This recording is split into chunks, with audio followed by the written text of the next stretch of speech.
Beef roast അമ്മയുടെ വലിയ കേമാന്ന് അപ്പ എപ്പോഴും പറയും. ഒരു കാര്യം, പ്രധാന കാര്യം മറന്നുപോയി. വേറൊരു പണി ചെയ്യാം. ഇനിയിപ്പോ ഞാനൊരു ടിപ്പ് കാണിച്ചു തരാം. ഇവിടുത്തെ അമ്മച്ചിയുടെ ടിപ്പാട്ടോ. ഈ ഭാഗത്തേക്ക് അത് വന്ന് അടയും, ഹോളിന്റെ അവിടെ. പ്രഷർ പുറത്തേക്ക് വരാതെ ഇത് പൊട്ടും. ശേഷം തെറ്റാന്ന് അറിഞ്ഞു കഴിഞ്ഞ് ഇങ്ങനെയുള്ള തെറ്റുകൾ നമ്മൾ ആവർത്തിക്കാൻ പാടില്ല. പക്ഷെ എനിക്ക് അതെന്തോ ഒരു മനസ്സിൽ പിടിക്കായി ഉണ്ട്. അപ്പൊ ഞാൻ കഴുകി വെക്കൂല, പെട്ടെന്ന് അത് കേടുവരും. ചിലര് നമ്മളോട് പറയാറുണ്ട് തേങ്ങാക്കൊത്തൊന്ന് മൂപ്പിച്ചിട്ട് ഇതിനകത്ത് ചട്ടിയിലേക്ക് എണ്ണയൊന്നും തൂത്തിട്ടില്ല, ഒന്ന് ചൂടാക്കാൻ. എരിവുമുളക് പൊടി ഇട്ടു, മഞ്ഞൾപ്പൊടി ഇട്ടു, ബീഫ് റോസ്റ്റിനാട്ടോ മല്ലിപ്പൊടി ഇട്ടു കേട്ടോ. ബീഫ് റോസ്റ്റ് അമ്മയുടെ വലിയ കേമാന്ന് അപ്പ എപ്പോഴും പറയും. ഇതിപ്പോ ആറാമാരിയാണോ? ഏതാ കിട്ടിയെന്ന് അറിയില്ലടി, അത് ഞാൻ ചോദിച്ചില്ല. അപ്പക്ക് നല്ല നെയ്യുള്ള പീസ് വേണം. ഞാൻ അധികം നെയ്യ് വേണ്ടെന്ന് പറഞ്ഞു. എനിക്കും ഇഷ്ടമല്ല അധികം നെയ്യ്. കിട്ടുന്നിടത്തുനിന്ന് മീറ്റ് മസാല കേട്ടോ. മീറ്റ് മസാല അധികം നെയ്യ് ഉണ്ടെങ്കിലേ ആ ബ്രൗൺ കളർ കിട്ടില്ല. അത് വൈറ്റ് ആയി പോവും. ഈ പെസകാപ്പാല് കുറുക്കുമ്പോ ഇങ്ങനെ നമുക്ക് ഡാർക്ക് ശർക്കരയാണെങ്കിൽ ഞാൻ എപ്പോഴും പറയൂലേ. അപ്പൊ ഒരു സബ്സ്ക്രൈബർ പറഞ്ഞിട്ടുണ്ടായിരുന്നു മറ്റേ വെല്ലം കഴിഞ്ഞ വർഷേ ഇവള് മേടിച്ചുകൊണ്ടുവന്ന വെല്ലം ഇട്ടാ കഴിഞ്ഞ വർഷത്തെ പാല് കുറുക്കിയത്. അപ്പൊ ഇച്ചിരി പേൽ കളർ ഉണ്ടായിരുന്നു. ഇപ്പൊ ഇവിടെ മേടിക്കണേ മറയൂർ ശർക്കര ആയതുകൊണ്ട് ശരിക്കും ഡാർക്ക് കളറാ അതിന്. നന്നായിട്ട് തേങ്ങാപ്പാൽ ചേർത്ത് അത് വീഡിയോ നോക്കുമ്പോ അറിയാൻ പറ്റും പ്രിപ്പറേഷനിൽ. പക്ഷെ ഡാർക്ക് ഷെയ്ഡായിരുന്നു, ടേസ്റ്റ് ഉണ്ടായിരുന്നു. പക്ഷെ കളർ ചേഞ്ച് വന്നില്ല. അടുത്ത പ്രാവശ്യം വെല്ലം ഇടണോളൂ ഏതായാലും. അപ്പൊ ഇത് വെറുതെ ജസ്റ്റ് ഒന്ന് ചൂടാക്കുക കേട്ടോ. വേറെ ഒന്നുമില്ല. മല്ലിപ്പൊടി, മുളക് പൊടി, മഞ്ഞൾപ്പൊടി, ഇച്ചിരി മീറ്റ് മസാല. ഓഫ് ചെയ്യുവാണേ.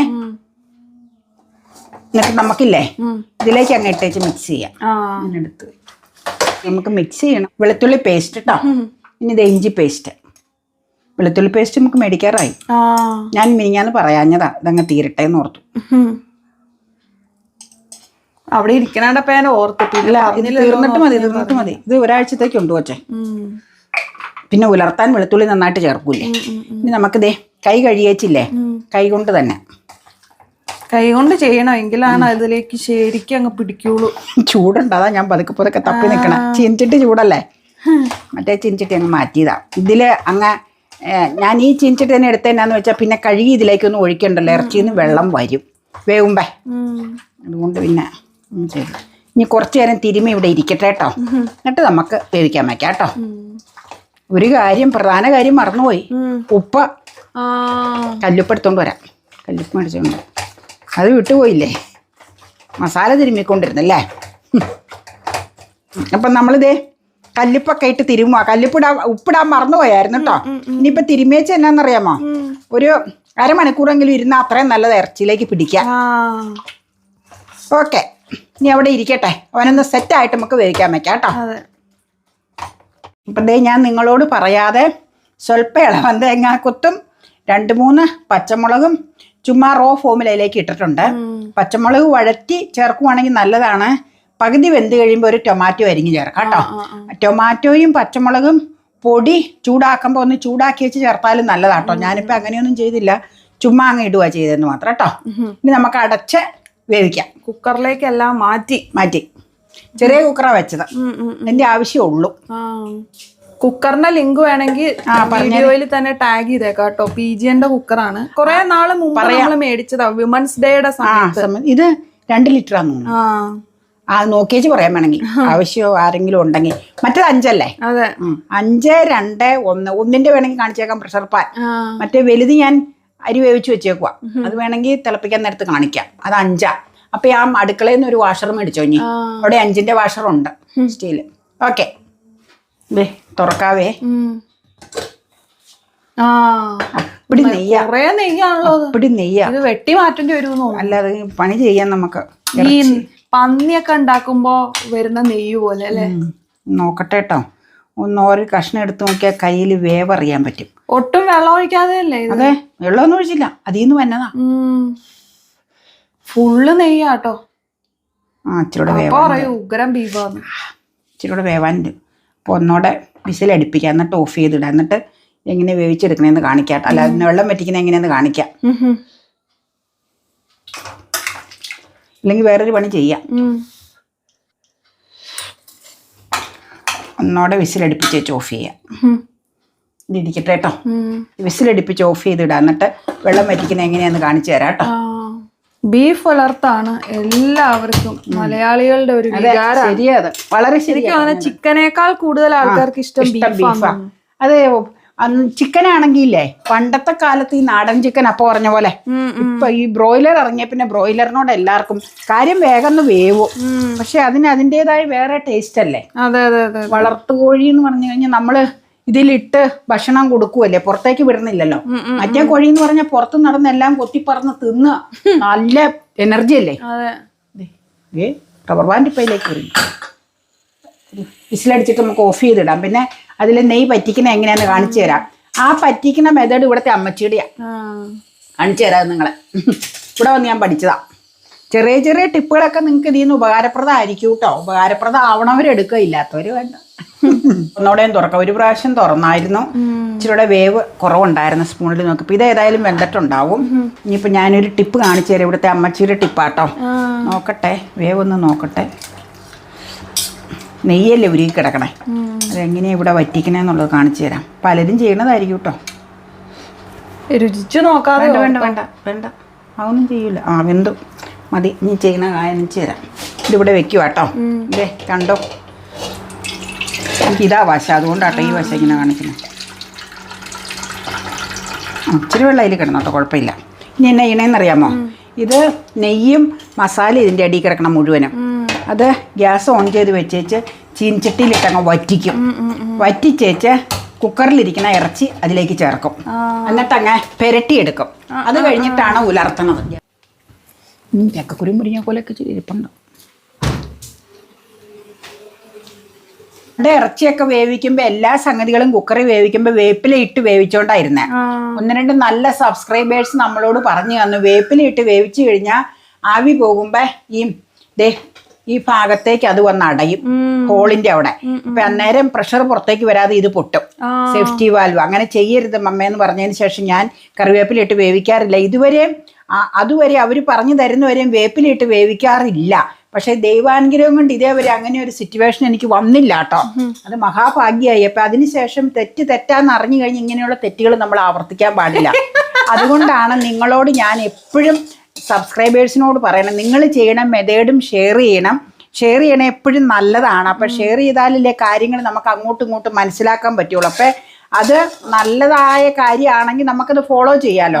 അപ്പം നല്ലവരായ ഒരാൾ എഴുതിയപ്പോൾ എൻ്റെ അടിയിൽ 2-3 പേര് എഴുതിയായിരുന്നു. അവരും അങ്ങനെ ഇട്ട് വേവിക്കൂല, വേവിച്ചു കഴിഞ്ഞാൽ അങ്ങനെ എന്തെങ്കിലും പ്രശ്നം വന്നാൽ ആകെ പ്രശ്നമാവും. പിന്നെ അത് നമ്മുടെ മേത്തേക്കും ചിലപ്പോൾ പൊട്ടിത്തെറിക്കും, മുകളിലേക്കൊക്കെ തെറിക്കും, ഭയങ്കര പ്രശ്നങ്ങൾ വരും. അപ്പം അത് കാരണം അതുവരെ അങ്ങനെ ചെയ്തുകൊണ്ടിരുന്നു. അപ്പം ഞാൻ ചെയ്തതെന്നാന്ന് വെച്ചാൽ നെയ്വെള്ളം വറ്റാൻ വെച്ചില്ലേ, ആ വറ്റാൻ വെച്ച് അതിലേക്ക് ഇച്ചിരി വേപ്പിലയും കിട്ടും. അപ്പം അതിലേക്കൊക്കെ രുചി ഇറങ്ങിക്കോളും, വേപ്പിലേട്ടൊക്കെ പിടിച്ചോളും സത്ത. അതുകൊണ്ടാ ഇനി വറ്റി കഴിയുമ്പോൾ ചെയ്യാട്ടോ എങ്ങനെയാന്ന് വെച്ചാൽ. അപ്പം അതെ വേഗം അത് വറ്റിയത് കണ്ടോ. ഇനിയിപ്പോൾ നെയ്യിലേക്ക് ഇതിടാം. ഇതിൽ ഇച്ചിരി വെള്ളം ഉണ്ടല്ലോ, വെള്ളമല്ല നെയ്യുടെ തന്നെ പോർഷൻ ഉണ്ടല്ലോ, അതെല്ലാം കൂടെ ഒന്നിച്ചങ്ങ് വറ്റും. അതിന് ശേഷം ഉലർത്തിയെടുക്കാം കേട്ടോ. ഉലർത്തുന്നതിന് മുമ്പ് നമുക്ക് ആ ചീൻചട്ടി തന്നെ അങ്ങ് ഉലർത്താം. അപ്പം നെയ്മയൊക്കെ അതിലുണ്ടല്ലോ, ഇനി വേറെ എടുത്ത് കഴുകേണ്ട ആവശ്യമില്ല. അപ്പം നമുക്ക് മൊത്തം ഒന്ന് ഇളക്കി ശരിയാക്കി മിക്സ് ആക്കി എടുക്കാം. മൊത്തം അതിലേക്ക് പിടിക്കാൻ വേണ്ടി കേട്ടോ. ഇനി തുറന്നങ്ങ് ഇരുന്ന് വേവും. വെന്ത് കഴിയുമ്പോൾ എനിക്കില്ലേ ഈ വെള്ളം വിട്ടിങ്ങനെ ഇരുന്നേ ഉലർത്തണ ഇഷ്ടമല്ല, ഇറച്ചി പ്രത്യേകിച്ച്. അതുകൊണ്ടാണ് ഞാൻ അങ്ങനെ ചെയ്യൂലാത്ത കേട്ടോ. അങ്ങനെ ഉലർത്തുമ്പോൾ വെള്ളം വറ്റിച്ചെടുത്താലും മതി. പക്ഷെ എനിക്ക് അതെന്തോ ഒരു മനസ്സിൽ പിടിക്കായി ഉണ്ട്. ഓരോരുത്തർക്കും ഒരേ രീതികളില്ലേ. അങ്ങനെ ചെയ്തു എന്നോർത്ത് ഒന്നും കംപ്ലൈന്റ് ഇല്ല. നമ്മൾ അത് എക്സാമ്പിൾ പറഞ്ഞുതരാം. നമ്മൾ വൻപയറും ചെറുപയറും ഒക്കെ പുട്ടിനെ നേർപ്പിച്ചെടുക്കൂലേ വെള്ളത്തോടു കൂടി, അങ്ങനെ നേർപ്പിച്ച് എടുക്കണ ആ ഉലർത്തണ അതുപോലെ തന്നെ ഈ ഇറച്ചി വേവിക്കുമ്പോൾ വെള്ളം ഉണ്ടെങ്കിൽ അങ്ങനെ ഉലർത്തി വെച്ച് ചീൻചട്ടിയിലിട്ട് വറ്റിച്ചെടുക്കാമെന്നാണ് ഞാൻ ഉദ്ദേശിച്ചത്. പക്ഷെ അങ്ങനെ എടുക്കണില്ല. ഈ രീതിയിൽ അമ്മച്ചി ഇത് ചെയ്യണ ഈ രീതി നല്ല രീതിയാണ്. അപ്പം അതാണ് ഞാൻ ഫോളോ ചെയ്യണം. ഞാൻ പറഞ്ഞില്ല, ഇവിടെ വന്നപ്പോൾ പഴയ ആൾക്കാർക്ക് ഒരുപാട് അനുഭവങ്ങൾ ഉണ്ടാവുമല്ലോ. അപ്പം അവർ പല രീതിയിൽ അത് ചെയ്യും. അപ്പം എനിക്കത് തോന്നി ഇത് നല്ല പരിപാടിയാണ്. അപ്പം ഞാനത് കാരണം അപ്പം ഇറച്ചിയിലേക്ക് മുഴുവൻ അങ്ങ് പറ്റി പിടിച്ച് കിട്ടും. എന്നിട്ട് നമുക്ക് ഉലർത്തിയെടുക്കാം. ഓക്കെ, കുരുമുളകൊക്കെ ചേർക്കാം. കുരുമുളക് ഇരിപ്പുണ്ടല്ലോ, വെള്ളം വറ്റട്ടെ. ഇതേ കണ്ടോ, അതേ വെള്ളം വറ്റിയത് കണ്ടോ. അതേ നന്നായിട്ട് വറ്റി. നന്നായിട്ട് വറ്റിന്ന് പറഞ്ഞാൽ ഇങ്ങനെ ചെയ്യുമ്പോൾ കഷ്ണത്തിലേക്ക് അത് പിടിക്കുക. ഇനിയിപ്പോൾ ഉലർത്തിയെടുക്കണം.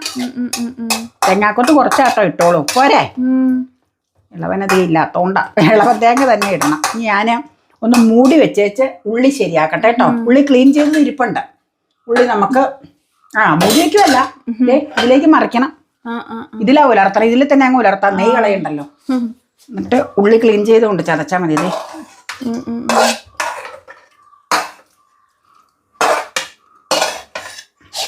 അപ്പൊ അതേ 2 തരം ഉള്ളി. 2 തരം ഉള്ളി എന്ന് പറഞ്ഞാൽ നിങ്ങൾ കണ്ടു, സവോളയല്ല, ചുമന്നുള്ളിയും വെളുത്തുള്ളിയും കേട്ടോ. വേപ്പില ഇതിലിട്ടിട്ടുണ്ട്. കുറച്ച് ഉലർത്തി കഴിയുമ്പോൾ ഇങ്ങനെ ഇടാം. കാരണം എന്നാന്ന് വെച്ചാലേ ഇത് ഇട്ടേച്ച് അത് എടുക്കാൻ പോയത് കഴുകിക്കൊണ്ട് വരുമ്പോ പിന്നെ പൊട്ടിത്തെറിക്കും വെള്ളം.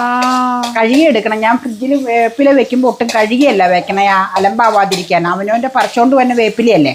അപ്പൊ ഇപ്പൊ ഇളവൻ വേപ്പില എന്നാന്ന് വെച്ചാൽ നിങ്ങൾ കണ്ടല്ലോ, ഇല കൊഴിഞ്ഞ് മഴ പെയ്ത് കഴിഞ്ഞപ്പോ വേപ്പെല്ലാം തളിരിട്ടു.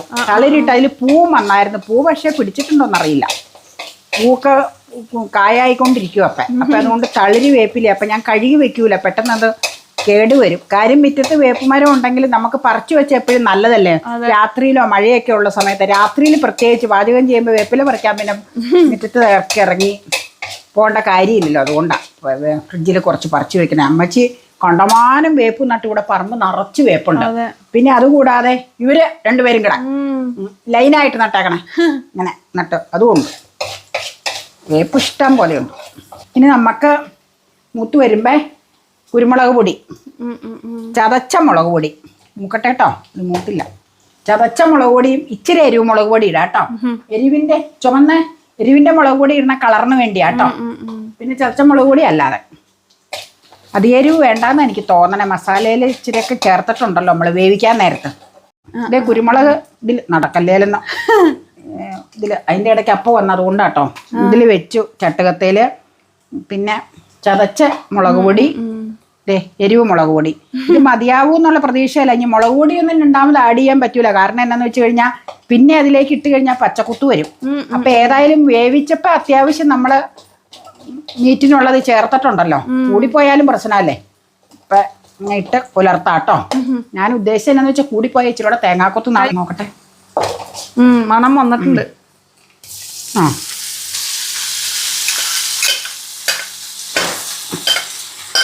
ആവശ്യട്ടല്ലേ. നല്ല ഉഷ്ണം, മഴക്കാറുണ്ടാവാ. ഇളക്കട്ടെ കേട്ടോ.